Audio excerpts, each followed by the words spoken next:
doctor Blas López Rueda, especialista en intolerancia alimentaria y microbiota humana. Es vicepresidente de la Asociación Española de Intolerancia Alimentaria y de la Microbiota. Cuando quiera. Voy a entrar, como el anterior ponente, directamente al tema. Y bueno, yo soy nuevo en la dieta mediterránea, he llegado hace pocos días y por el impulso del doctor Alejandro Bonetti, que es el que me ha metido en este mundo. Voy a cambiar totalmente el tema de lo que se está hablando hasta ahora, aunque al final de mi charla intentaré conectar lo que haya expuesto con la dieta mediterránea. Bueno, pues hay un binomio que nos va a acompañar toda nuestra vida, que es el binomio de la salud y la enfermedad. Hoy sabemos que a nivel del intestino viven una serie de bacterias, arqueas, hongos, parásitos y virus que van a influir mucho en este binomio. Bueno, cuando estos microorganismos que habitan nuestro intestino están en armonía total, pues vamos a atender a los estados eubióticos de la microbiota intestinal y entonces este binomio se desplazará hacia la salud. Pero si los microorganismos que habitan a nivel intestinal no están en armonía, sino están unos en contra de otros, vamos a presentar lo que conocemos con datos de estados disbióticos o disbiosis intestinal. Y desgraciadamente, en este caso, este binomio se va a desplazar hacia la enfermedad. La conclusión final será que dependiendo de la microbiota intestinal que tengamos en cada momento, pues tenderemos hacia la salud o hacia la enfermedad.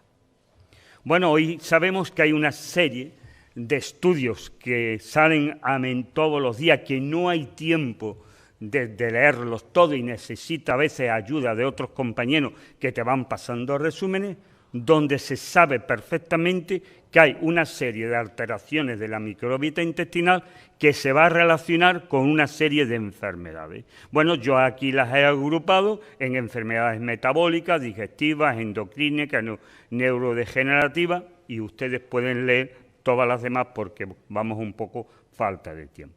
En esta segunda parte, ¿qué he puesto? Pues algunas de las enfermedades concretas que pertenecen a estas enfermedades que yo le he mencionado anteriormente. Y ahí tenemos la obesidad, la resistencia a la insulina, predisposición a la diabetes tipo 2, enfermedad de Crohn, colitis ulcerosa, autismo, enfermedad de Alzheimer, esclerosis múltiple, mielitis transversa, las enfermedades de la sensibilidad química múltiple, la fatiga crónica, la fibromialgia, la cistitis intersticial, el hipotiroidismo de Hashimoto, lupus sistémico, alteraciones de la piel y otras muchas alteraciones. Y esto hoy día, cada día, tenemos más artículos científicos que apoyan lo que yo estoy diciendo aquí. ¿Pero qué pasa? Bueno, y como soy médico lo tengo que decir, que hay todavía muchos compañeros que dudan de estos estudios y de estas conclusiones. Bueno, ¿y qué parte importante de nuestro organismo va a hacer que tengamos estados eubióticos, es decir, una microbiota totalmente normal? Pues el primer componente es la barrera intestinal. ¿Y qué es la barrera intestinal? ¿Quién la compone? Pues en primer lugar la compone la capa de células epiteliales que revisten a la mucosa. Y estas células epiteliales están constituidas principalmente por los enterocitos y los colonocitos, pero sin olvidarnos que el resto vamos a encontrar otras células epiteliales que son muy importantes y que van a llevar a una serie de funciones muy diferentes a los enterocitos. Bueno, y esto es una capa monoestratificada, desgraciadamente para nosotros. Y el segundo componente lo constituye el moco. El moco es un gel coloidal que se va a producir a nivel intestinal y que va a recubrir a toda la capa epitelial de las mucosas intestinales. ¿Y esto qué hace? Evita que el contenido intestinal se vaya a poner en contacto directo con las células epiteliales. Y ello evita que sustancias como pueden ser toxinas, antígenos alimentarios y microorganismos patógenos, como he dicho, se pongan en contacto directo con las células epiteliales. Y el tercer componente, ¿cuál es? Ya se ha mencionado aquí, que es el sistema inmunitario innato, que se encuentra por debajo de la lámina que se encuentra a nivel de la lámina propia, que está inmediatamente por debajo de la capa epitelial, donde existen una serie de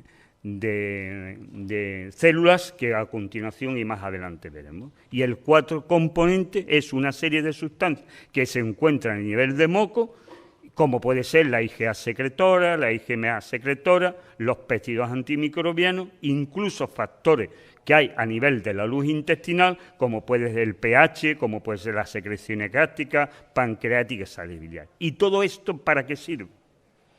Pues sirve para que los componentes que constituyen hay a nivel de la luz intestinal no puedan penetrar en nuestro organismo.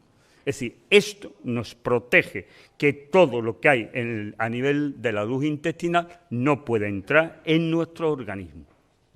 Bueno, pues vamos a repasar brevemente cada uno de estos componentes. Hemos dicho que a nivel celular existen sobre todo los enterocitos y los colonocitos, pero en esta diapositiva que yo le pongo ahí, pueden ver ustedes que hay otras muchas células intestinales, como son las células de Globé, las células de Panel, las células TU, las células M, las células en copa y las células enterocromafina. Y todas estas células dependen de una sola célula, que es las células madre que se encuentran a nivel de las crestas del Ibercuum. Bueno, pues estas células madres, por diferentes estímulos, pueden dar lugar a la producción de diferentes células epiteliales y, como he dicho, cada una con funciones diferentes y que juegan un papel muy importante en el mantenimiento de la pared intestinal. Bueno, aquí yo le he puesto algunos artículos y algunas de estas cosas, pero con que sepan esta idea es suficiente. Bueno, pues las células epiteliales, cada una de ellas tienen funciones diferentes. ¿Qué hacen los enterocitos? Bueno, pues llevar a cabo los procesos de digestión y absorción de los elementos que sostienen durante la digestión de los alimentos que comemos. Pero muchas veces se nos olvida que los enterocitos van a producir una serie de enzimas que no se van a producir ni en el páncreas, que no se van a producir a nivel de otras zonas, sino a nivel de las células de los enterocitos. ¿Y cuáles son? Lo que llamamos y conocemos con el nombre de disacaridasas. Las disacaridasas son unos enzimas que van a dividir a las disacaridasas en los dos componentes, que son las monosacáridos. Porque si nosotros no convertimos los carbohidratos los carbohidratos digeribles a nivel de monosacáridos, no podemos absorber estas sustancias. Es decir, que si tenemos procesos inflamatorios que afectan a los enterocitos y no podemos producir disacaridasas, vamos a tener una serie de alimentos que no vamos a poder absorber. Y estas cosas muchas veces no se dicen y no se comentan. Es decir, las disacaridasas que se producen a nivel intestinal de los enterocitos pueden ser disminuidas su producción como consecuencia de procesos inflamatorios crónicos específicos que pueden aparecer a nivel del intestino delgado. Bueno, tenemos los colonocitos que hacen pues, principalmente absorber todas las sustancias que se producen a nivel intestinal. Y ahí juegan un papel muy importante, como ya después veremos, la producción de ácido butírico. Pero tanto los enterocitos como los colonocitos van a ser agredidos continuamente y van a tener una serie de mecanismos que no vamos a entrar en ellos, pero yo se lo voy a recordar que serían los receptores en TOC-line que estarían transmembrana y después tenemos los no que estarían a nivel del citoplasma. Bueno, después tenemos otra célula, la célula plasmática de Globé, que produce moco. Las células enteroendocrinas que producen una serie de sustancias que yo les he recogido aquí. Si esto falla, los procesos digestivos no se van a hacer correctamente y vamos a sufrir una serie de alteraciones porque nuestras células epiteliales están afectadas. Y una cosa muy importante, dentro de las células enteroendocrinas tenemos lo que conocemos con el nombre de células enterocromafines y que estas son las productoras de la serotonina, que juegan un papel muy importante en la motilidad intestinal. Si no tenemos células productoras de serotonina, pues resultará que nuestro intestino no se va a tener la motilidad adecuada. Y estas cosas, pues desgraciadamente se olvidan muchas veces y no se mencionan, porque estas cosas van a producir graves alteraciones. Bueno, las células MM, que serían recogedoras de antígenos, las células de Bruce, que no están todavía muy estudiadas, pero que parece que son quimiorreceptores de azúcares y en la homeostasia del metabolismo de la glucosa intervienen. Bueno, pues ahí le he dejado alguna referencia bibliográfica. Bueno, el segundo componente es el moco. Y ya sabemos que el moco es un gel coloidal que va a recubrir a las mucosas intestinales cumpliendo dos misiones. Primero, lo lubrifica y, en segundo lugar, evita que se puedan introducir a nivel del epitelio determinadas sustancias que ya anteriormente he mencionado. Pero sabemos que el moco se va a producir en unas células especiales, que anteriormente ya lo mencioné, que es las células de Globé.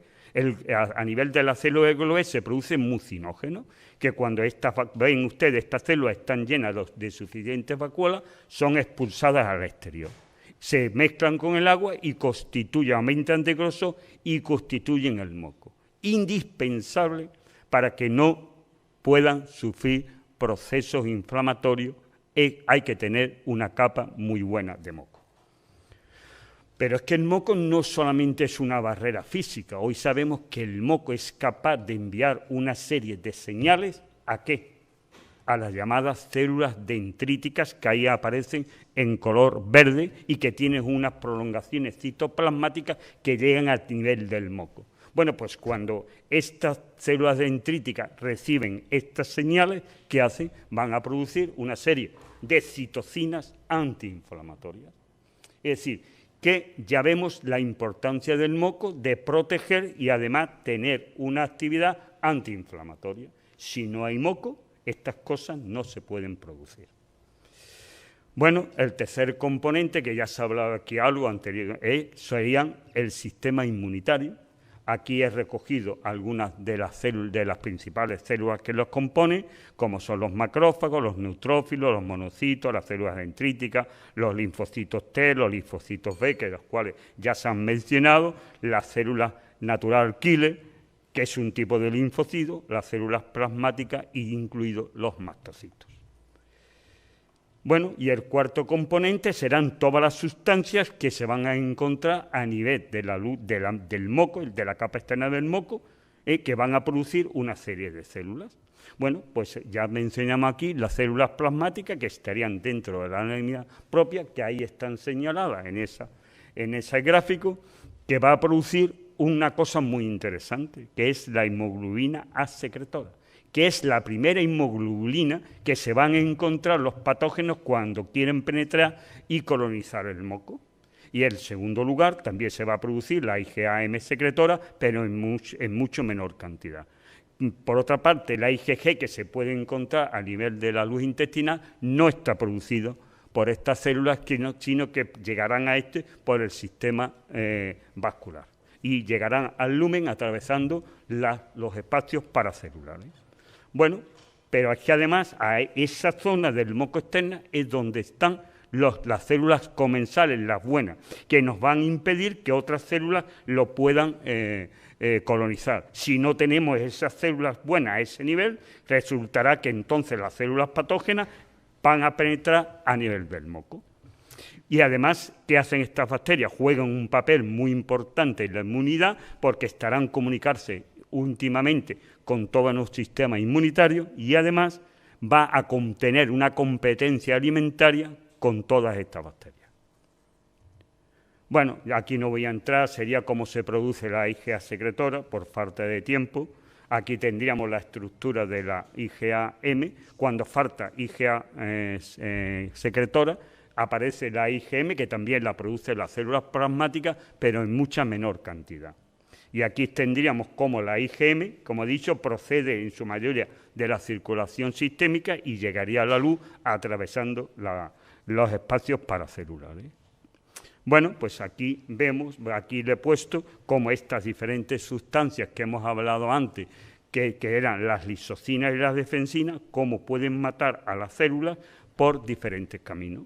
Bueno, pues la lisocina, ¿qué hace? Va a degradar a los peptidoglucanos que conforman la parte de las bacterias gram negativas, con lo cual las destruye.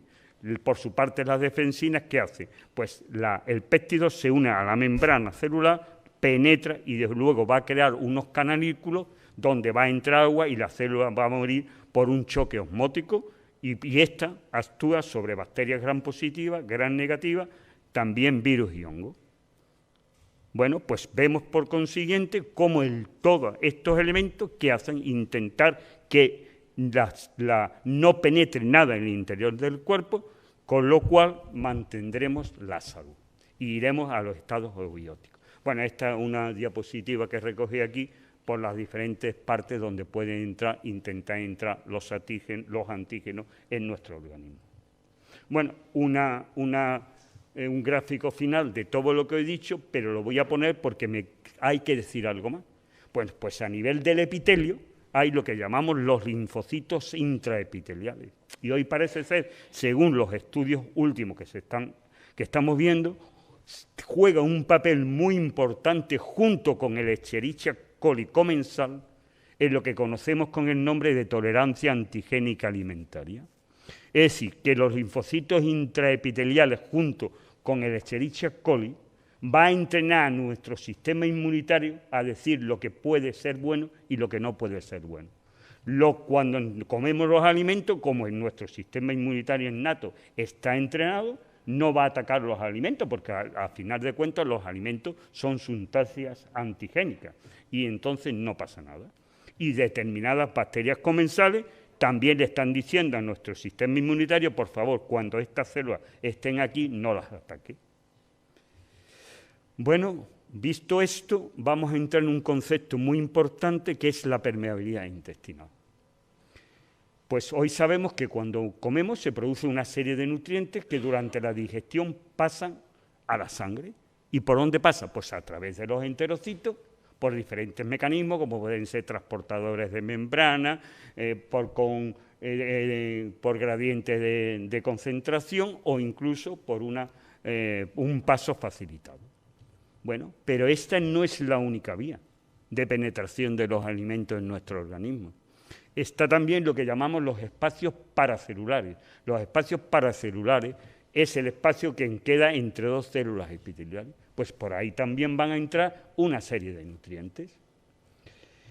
¿Y esto cómo se regula? Pues hay a nivel cerca de las microvellosidades intestinales, la zona apical de las células epiteliales, sobre todo aquí estamos hablando de los enterocitos, hay unas formaciones que llamamos uniones estrechas. Bueno, pues estas uniones estrechas son las que van a permitir qué es lo que puede entrar o no entrar por los espacios paracelulares. Y conocer la constitución y el funcionamiento de estos espacios paracelulares es muy importante para entender los conceptos de permeabilidad intestinal y el concepto de hipermeabilidad intestinal. Bueno, las células epiteliales no están pegadas, no piensen ustedes que están pegadas unas con otras. Están unidas por una serie de formaciones, de las que ya hemos hablado, de las uniones estrechas, que estas van a regular qué nutrientes pueden entrar por aquí. Pero hay otras células, otras formaciones proteicas que lo que hacen es adherir unas células con otras y además adherirlas a los tejidos subyacentes, con lo cual toda la capa epitelial queda perfectamente unida y estable. Bueno, ahí les he recogido el nombre de algunas de estas otras formaciones proteicas. Bueno, pues aquí teníamos una constitución de las diferentes proteínas que constituyen unas uniones estrechas. Ahí están representadas dos células epiteliales. Estas uniones estrechas, esta fibra tiene una porción citoplasmática, pero tiene otra porción transmembrana, es decir, que estaría en el espacio paracelular, y como la de al lado haría lo mismo, pues la parte de las fibras que están en los espacios paracelulares se unirían unas con otras y permitirían que las células estuvieran unidas. Bueno, pero todos estos elementos se tiene que unir a algo más y se va a unir a lo que llamamos citoesqueleto. El citoesqueleto está constituido por una serie también de elementos, como es el filamento de actinina, los intermediarios, etcétera, etcétera, que hace que estas fibras queden sujetas al citoesqueleto de la célula. Bueno, también podemos deciros a ustedes que, bueno, las otras formaciones fibrosas, aparte de actuar como adherencia de unión entre una célula, también pueden comunicar un citoplasma de una célula con el citoplasma de otra célula sin tener que pasar por los espacios paracelulares. Bueno, ahí les he recogido una fotografía de cada uno de ellos. Luego tendríamos estas formaciones fibrosas, tendríamos las uniones estrechas que regulan lo que puede entrar y lo que no puede entrar, las uniones adherentes que unirían los enterocitos unos con otros y a su vez con los tejidos subyacentes, que se llamarían uniones adherentes, y después tenemos otro tipo de uniones que, como he dicho, conectan un espacio citoplasmático con otro espacio citoplasmático directamente sin tener que pasar por los espacios paracelulares. Bueno, pues, ¿qué pasa? Pues cuando estamos en ayuna, tranquilamente, las uniones estrechas están cerradas, como ven ustedes en este gráfico. Vean ustedes que en este gráfico hay una porción roja que conocemos como celulina, que es el único modulador fisiológico conocido que va a intervenir en la apertura y en el cierre de las uniones estrechas. Cuando comemos, los receptores que hay ahí se unen con la celulina y se va a poner en marcha una serie de cascadas que va a poner una reorganización de todas estas fibras, que yo aquí se lo explico más detalladamente, y ¿qué hace? Abre las uniones estrechas. Y ahora que estamos haciendo la digestión, estas uniones estrechas van a permitir lo que puede entrar y lo que no puede entrar. Bueno, pues cuando terminamos de comer, ¿qué pasa? Se pierde el estímulo, la celulina se separa de los receptores y las uniones estrechas se vuelven a unir. Si todo esto, ¿y esto con qué está relacionado? Con la barrera intestinal. Si no tenemos una barrera intestinal, posiblemente estos mecanismos no sean adecuados. ¿Y qué pasa? Pues cuando las uniones estrechas, por diferentes motivos, son agredidas, ya sea por la toma de antibióticos, por un estrés mantenido en el tiempo, etcétera, etcétera, ¿qué va a pasar? Pues que estas uniones estrechas se van a estropear y ya no van a llevar una función de cierre, lo abro y lo cierro, sino que se van a quedar abiertas permanentemente, y esto va a dar lugar a lo que conocemos con el nombre de un intestino roto o agujereado. Y a partir de ahí, ¿qué pasa? Como pueden ver ustedes perfectamente en el gráfico, que todo el contenido intestinal ya es capaz de entrar al interior de nuestro organismo.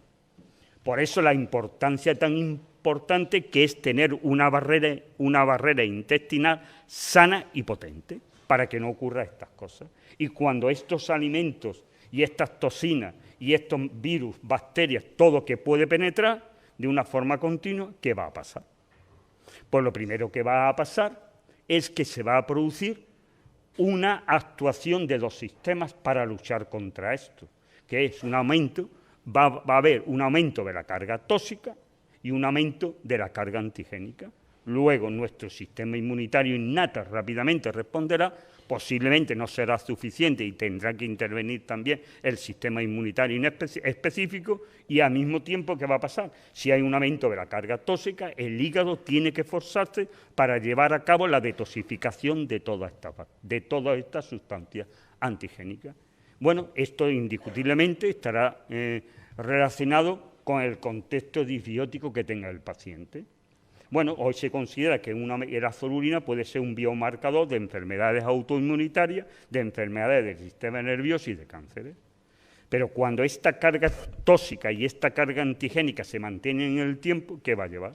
Pues a un agotamiento de la capacidad de detoxificación hepática, y nuestro sistema inmunitario se irá agotando y no llevará a cabo de una manera correcta su función. Bueno, pues la carga tóxica, ¿qué va a producir?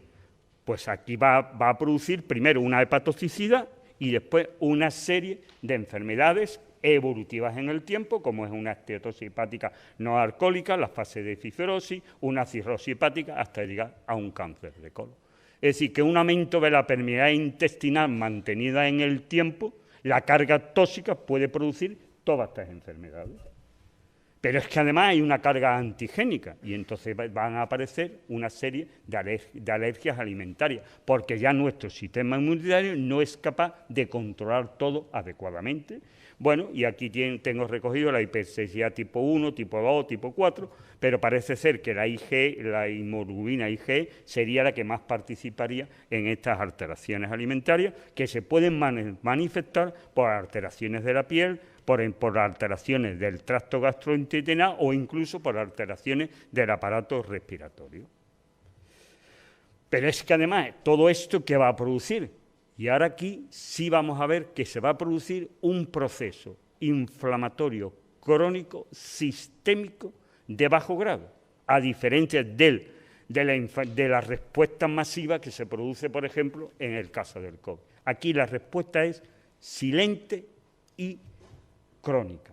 ¿Y esto qué puede producir? Esta inflamación crónica sistémica de bajo grado, ¿qué es lo que va a producir?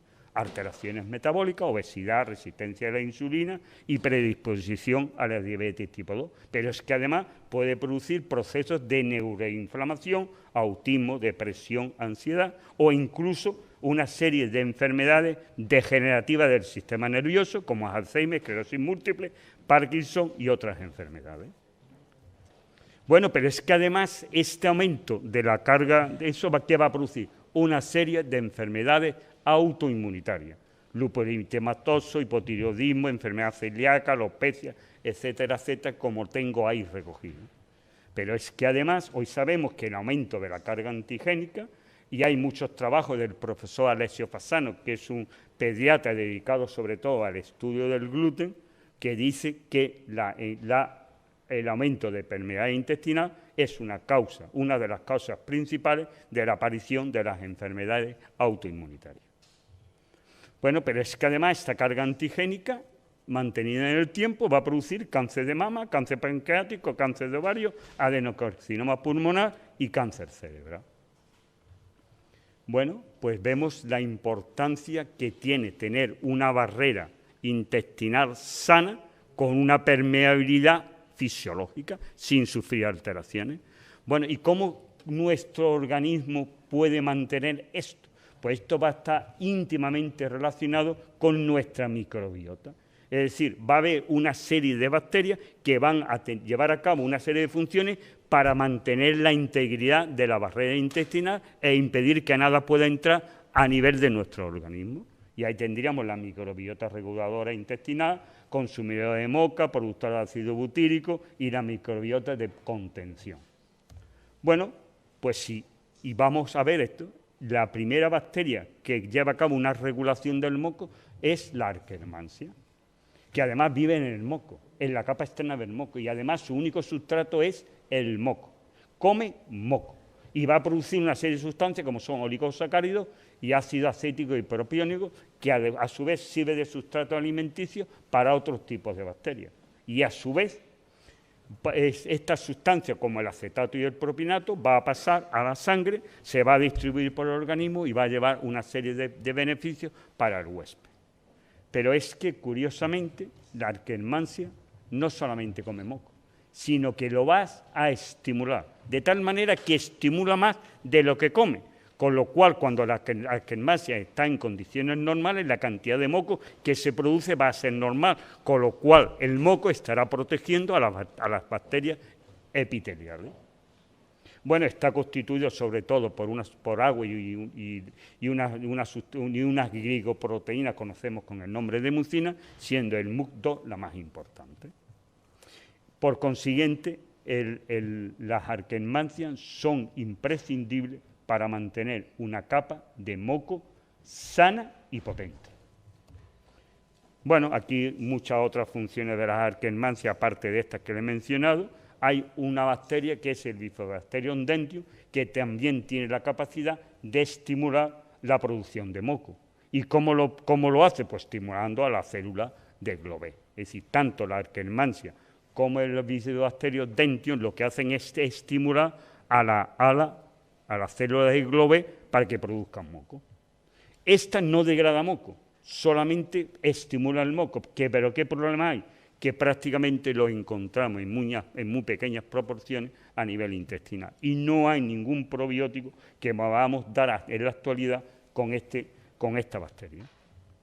Bueno, y después están una cosa muy importante, que son las bacterias productoras de ácido butírico y de otros ácidos grasos. Y ahí juega un papel el Faecalibacterium pernicium y el género Roseburia, aunque hay más de 100 bacterias que pueden producir ácido butírico.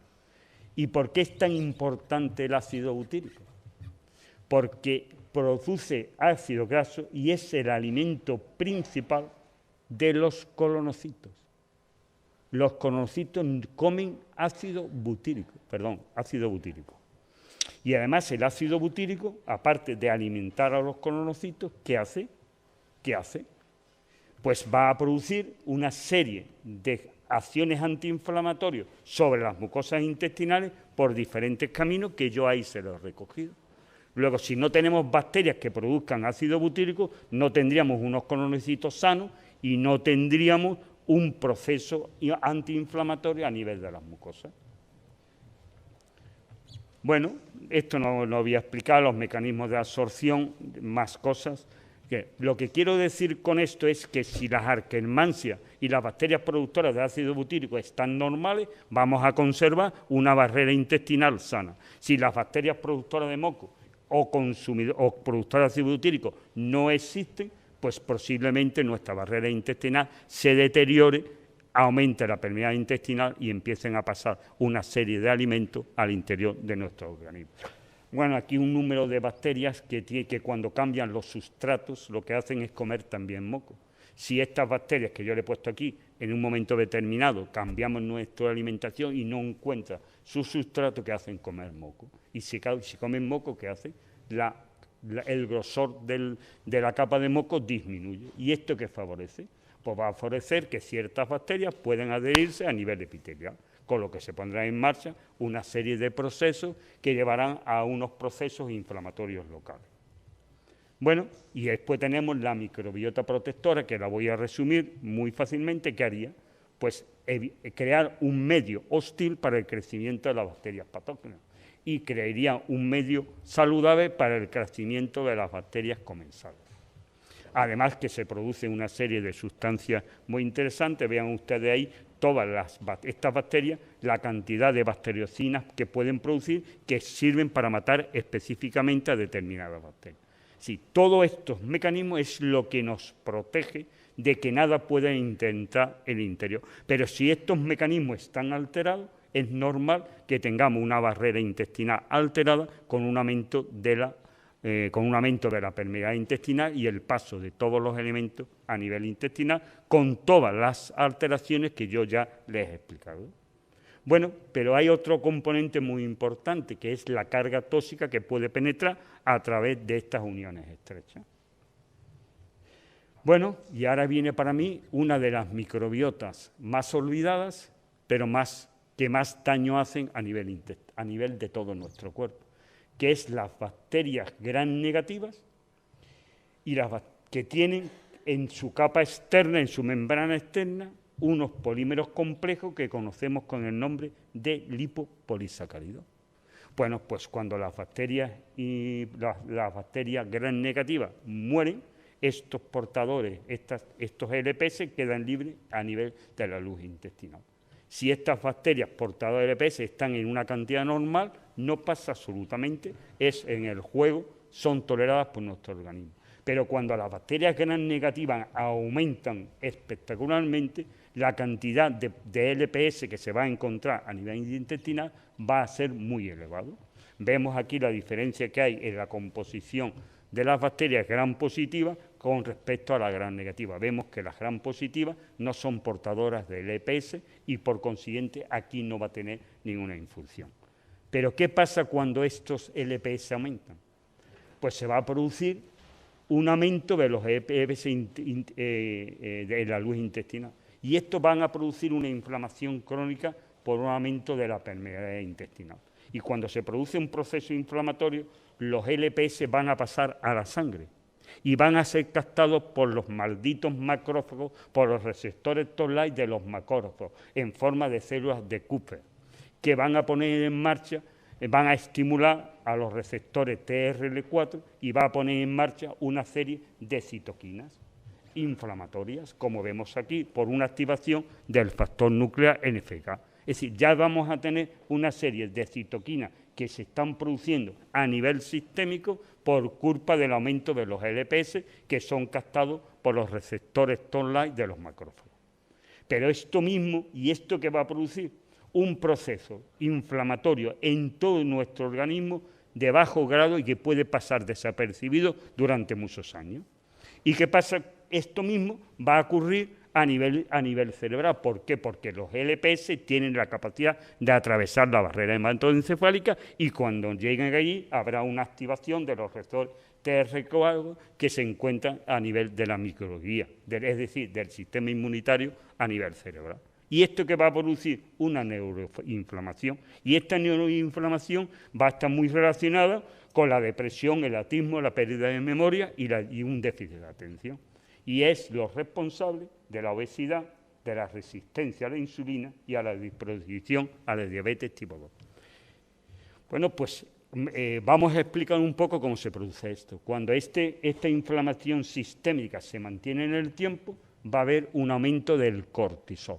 Y el aumento del cortisol va a producir dos consecuencias. En primer lugar, una resistencia a la insulina. Es decir, llega la insulina, no encuentra los receptores adecuados y no puede entrar, no puede abrir los orificios, los canículos por los cuales va a entrar la insulina en el interior la glucosa en el interior de la célula. ¿Y eso por qué se produce? Porque el cortisol va a producir una alteración epigenética que va a silenciar a las células que producen los receptores, las proteínas que van a formar los receptores Toll-like, y este gen hoy lo conocemos con el nombre de HGNG y NSR. Bueno, pues este gen llega al cortisol por una acción epigenética, lo apaga, no le hace daño, sino lo apaga epigénicamente y ese gen queda silente, no se produce los receptores insulínicos suficientes y la glucosa no puede penetrar en el interior de la célula. ¿Y esto qué produce? Un aumento de la glucosa en sangre. ¿Y esto qué va a producir? Un mayor aumento de insulina. Y se va a crear aumento de insulina, aumento de glucosa, aumento de insulina. Y esto que va a producir un agotamiento progresivo de las células exocrinas del páncreas. Una predisposición, por consiguiente, a la diabetes tipo 2 y a la larga, si se mantiene, el paciente será diabético tipo 2. Pero ¿qué pasa además? ¿Qué hace nuestro organismo con esa cantidad de glucosa? Porque no se puede quedar allí. Entonces, ¿qué hace? ¿Cómo la retira? Pues va a producir dos alteraciones muy graves, que son la glicación de las proteínas. ¿Y qué es la glicación de las proteínas? Es que las proteínas van a ser rodeadas, se van a unir a las proteínas una serie de moléculas de glucosa. ¿Y qué pasa eso? Que la proteína que estamos creando para alguna función deja de hacerla. Por ejemplo, puede disminuir algunas enzimas proteolíticas o te puede disminuir una serie de enzimas. Y si esas enzimas las vamos perdiendo poco a poco, nuestro cuerpo va a sufrir una serie de procesos muy negativos. ¿Cómo retira el resto de la glucosa? Pues lo va a retirar convirtiendo los azúcares en triglicéridos. Y esto, como sabemos, tiene tendencia a colocarse en otras zonas de nuestro cuerpo donde hay grasa y principalmente a nivel del abdomen, dando lugar a lo que conocemos con el nombre de una posible obesidad. Es decir, vemos cómo un proceso inflamatorio silente puede producir diabetes tipo 2 y obesidad. Pero si este proceso inflamatorio sistémico se mantiene en el tiempo, ¿qué va a producir? Muy graves alteraciones. Y ahí les he recogido todas las enfermedades que se pueden producir a partir por este proceso silente. Ahí están recogidos los sitios donde pueden verse afectados. Va a haber enfermedades pulmonares, cardiovasculares, autoinmunitarias, metabólicas, etcétera, etcétera. ¿Y esto a qué lleva? A lo que conocemos como un síndrome metabólico. Y esto ya sí es un cuadro muy grave y cuando llegamos a síndromes metabólicos, los pacientes pueden morirse. Bueno, la microbiota proteolítica es otra microbiota muy negativa para nuestro organismo porque va a producir una serie de sustancias tóxicas que no vamos aquí, se las voy a recoger: amonio, amoníaco, etanol, indol, fenol, escatol, pecresol, aminas biógenas, histamina, tiramina, ácidos grasos de cadena corta, ramificados, no los buenos, sino y solo los, digamos, más malos, y producen además, y esto es muy importante, ciertas cantidades de sulfuro de hidrógeno. Y no escucho a ningún digestivo decir que a nivel intestinal se produce sulfuro de hidrógeno. Y el sulfuro de hidrógeno es el gas más tóxico que se puede producir, como ahora después veremos. Pues claro, si todas las bacterias proteolíticas producen esta carga de sustancias tóxicas y pasan a la sangre, pues ustedes pueden ver, y a nivel cerebral, el batiburrillo que tiene nuestro organismo. Bueno, aquí los diferentes filos donde podemos encontrar las bacterias proteolíticas, recuerdo Escherichia coli, Klebsiella, Serratia, etcétera, etcétera. Es decir, las bacterias proteolíticas, bueno, pues serían mayoritariamente todas, tienen una cierta capacidad patógena, que cuando se encuentran en cantidades normales no pasa nada, pero cuando aumentan son productoras de muchas sustancias tóxicas. Bueno, y por último, no me quisiera, como he dicho, de la microbiota productora de sulfuro de hidrógeno. Bueno, el sulfuro de hidrógeno, lo tengo que recordar, se produce a nivel de todas las células de nuestro organismo, pero además se produce a nivel intestinal por una serie de bacterias. Y cuando estas bacterias aumentan, aumenta el sulfuro de hidrógeno. Y hay una serie de bacterias que son capaces de producir sulfuro de hidrógeno por reducción de sulfato, de sulfito, de azufre, etcétera, etcétera.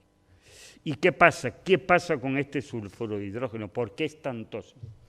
Porque el sulfuro de hidrógeno destruye el moco intestinal, porque va a destruir determinadas uniones que hay entre los elementos mucinosos, de las mucinas que constituyen el moco.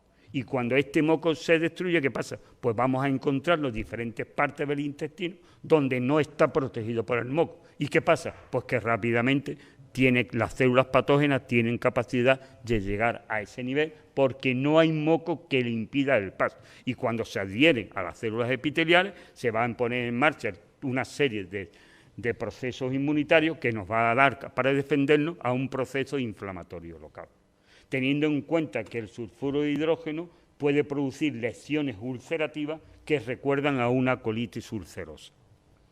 Pero además los colonocitos no pueden utilizar el ácido butírico. Es decir, yo estoy produciendo mucho ácido butírico, estoy muy contento porque tengo todo y al final tengo sulfuro de hidrógeno que dice al colonocito: tú no puedes utilizar este ácido butírico porque los procesos oxidativos que tú necesitas para hacerlo yo te lo voy a impedir. Y si no hay colonocito sano, no hay barrera intestinal sana y por consiguiente habrá un aumento de la permeabilidad intestinal. Y además hoy sabemos que se produce una relajación de la musculatura lisa, el sulfuro de hidrógeno. Y muchas veces hay un reflujo porque la unión entre el esófago y el esfínter que une, que une la unión gastroesofágica está relajado y entonces el contenido intestinal pasa al esófago. Y esto es producido por el sulfuro de hidrógeno. Bueno, pues además ya he dicho que hay procesos y además el sulfuro de hidrógeno puede entrar dentro de la célula y va a producir una destrucción de las mitocondrias y por lo cual habrá una disminución de la capacidad energética de estos pacientes, los cuales se van a encontrar muy cansados y sin fuerza para llevar a cabo sus actividades. Bueno, pues cuando nosotros tenemos esto, ¿qué hacemos? Tratamos de hacer una dieta FODMAP, no voy a entrar en ella, pero sí voy a decir una serie de cosas que vamos a quitar una serie de alimentos porque van a producir van a ser degradados y van a producir una serie de gases que dan lugar a mucho. Pero es que la dieta FODMAP es una dieta antiinflamatoria porque va a producir una serie de enzimas proinflamatorias como es IL-6 y IL-8. Pero es una dieta restrictiva. lo cual quiere decir que no la puedo mantener en el tiempo, porque si la mantengo en el tiempo se me va a producir una disminución de las bacterias, de una serie de bacterias que son muy importantes para nuestro organismo. Bueno, cuando los pacientes van mejorando, vamos a reintroducir ciertos alimentos. Y ahora yo le voy a exponer cuáles son los alimentos que normalmente retiramos porque son muy ricos en FODMAP. Y es todo lo contrario a una dieta mediterránea, desgraciadamente.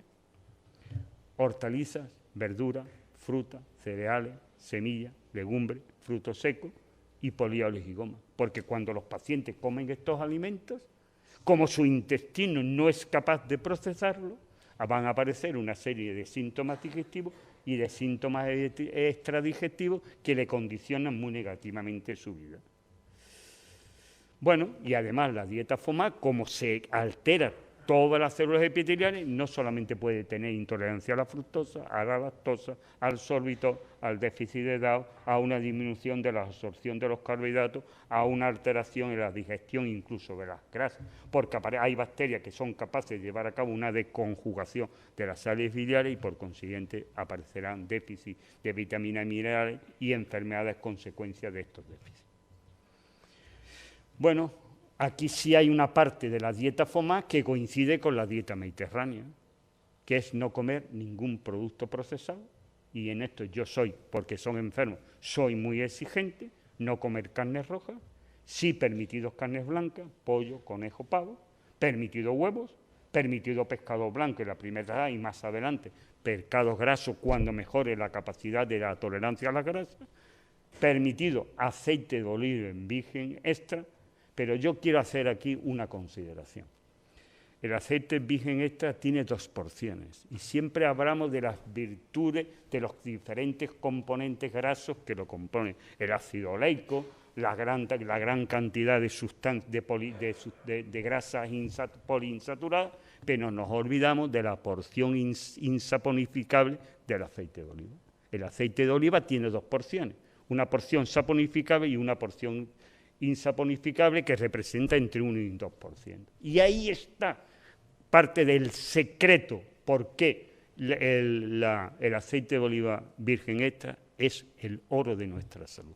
Porque ahí están una gran cantidad de polifenoles, de distertenos, de escualenos, que van a influir positivamente en tener una dieta totalmente, una microbiota totalmente saludable, porque hoy conocemos perfectamente el efecto beneficioso que tienen los polifenoles, los tristertenos y otras sustancias que se cuentan en esa porción insaponificable del aceite de oliva. Y hoy no he escuchado hablar aquí a ninguno, todo el mundo ha hablado, pero es que hay que recargar que no solamente su composición grasa lo que hace que el aceite de oliva virgen extra sea saludable, sino también su porción insaponificable. Y cuando se refina un aceite, ya sea por procedimientos químicos físicos, esta porción desaparece. Y ya por consiguiente, aparte que esto ya no se debe llamar nunca como aceite de oliva virgen extra, sino hay que llamarlo como olive, esa porción ya no estaría en ese aceite. Bueno, está permitido las pastas, los arroces, y he puesto aquí pan. Y he puesto un pan que es tolerado por los enfermos con estas alteraciones, que es pan de espelta, hecho con masa madre, y un mínimo de 24 horas de fermentación.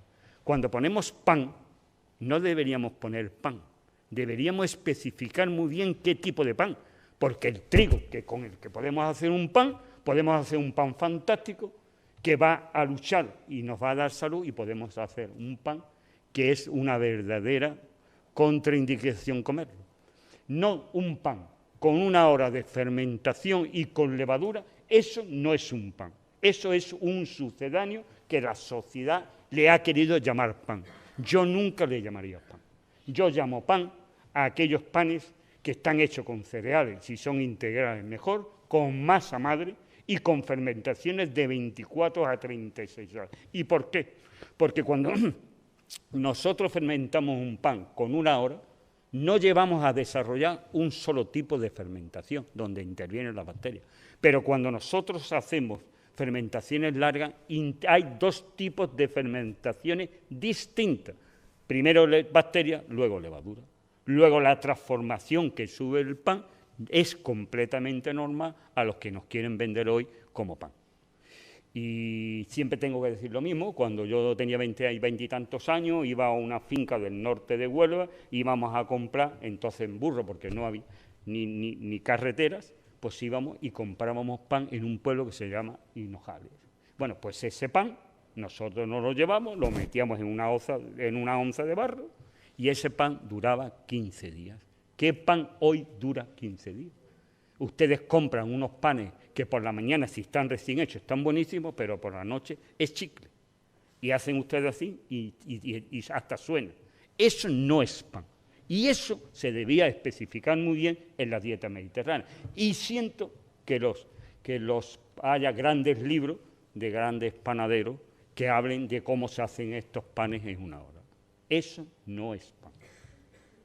Y bueno, y la bebida ideal, indiscutiblemente, cuando una persona tiene un intestino irritable, enfermo, es el agua. No quiero entrar en más cosas, sino sí quiero ver cómo, aquí he puesto la pirámide, y cómo nosotros en una primera fase permitimos a los pacientes tomar determinados alimentos y le quitamos otros. Pero no se lo quitamos porque nos queramos quitárselo, porque son incapaces de digerirlos. Cuando el paciente va mejorando, vamos introduciendo nuevamente los alimentos. Y ahora aquí sí quiero hacer una unión con la dieta mediterránea, es decir, utilizar todos los alimentos que vamos metiendo con las pautas de una dieta mediterránea.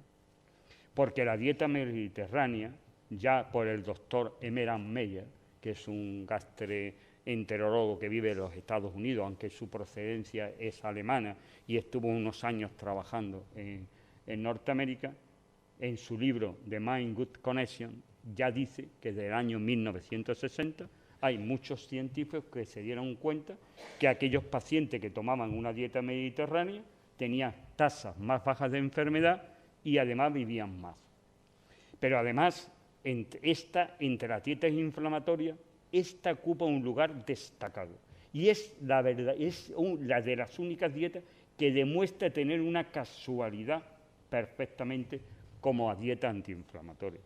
Y aquí me quiero decir que esta dieta, según el doctor Emerand Meyer, dice que contribuye a la diabetes tipo 2, de la cual hemos hablado, a la depresión, de la cual hemos hablado, al deterioro cognitivo, al cual hemos hablado, y que además tiene un sabor delicioso y por consiguiente es muy fácil de seguir.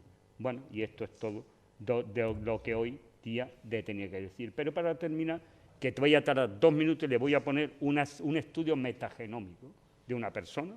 Bueno, pues aquí vemos el ADN, aquí veríamos el número de bacterias que contiene, el número de Filofirmicutes, el género Clostridium que tiene, el género Lactobacillus, las diferentes lactobacillus que tiene, las proteobacterias, las deltaprotobacterias, cuando estarían los de sulfurhídrido, productores de sulfuro de hidrógeno, e incluso las arqueas, que es otro componente productor de metano del que no hemos hablado.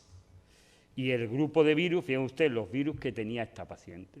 Bueno, pues le tengo que decir que estos gráficos no corresponden a un estudio metagenómico de una microbiota intestinal, sino que corresponde a un estudio metagenómico de una muestra de sangre de un paciente con aumento de la permeabilidad intestinal.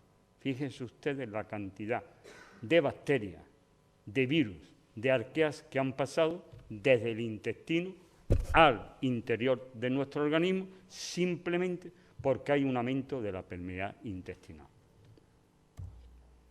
De aquí la importancia de mantener la integridad de la barrera intestinal con dietas adecuadas y con procedimientos adecuados para que haya en todo momento una barrera intestinal totalmente sana. Bueno, y eso es todo lo que yo tenía que decirle a ustedes aquí y ahora. ¡Bravo!